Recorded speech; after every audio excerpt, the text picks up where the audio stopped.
Isu status pendidikan Gibran sebenarnya sederhana. Bukan soal gelar, bukan soal kampus, apalagi soal pintar atau tidak.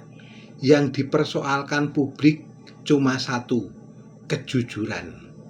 Masalah muncul ketika informasi disampaikan tidak utuh, tidak sepenuhnya salah, tapi juga tidak sepenuhnya jelas. Di titik inilah kecurigaan lahir, seolah ada upaya membungkus fakta agar terlihat lebih tinggi nilainya. Ini bukan miskomunikasi biasa, ini soal framing.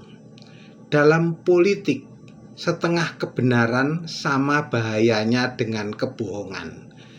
Ketika klarifikasi tidak lugas, publik dipaksa menebak, dan ketika rakyat mulai menebak, kepercayaan mulai runtuh.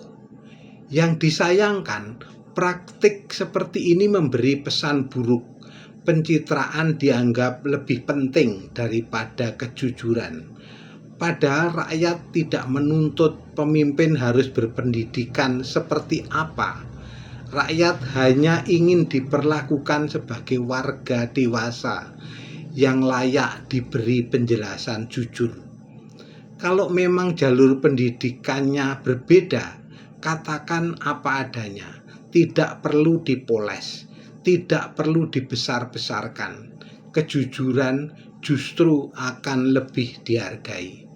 Karena pada akhirnya yang sedang diuji bukan status pendidikan Gibran, tapi sikap terhadap kebenaran.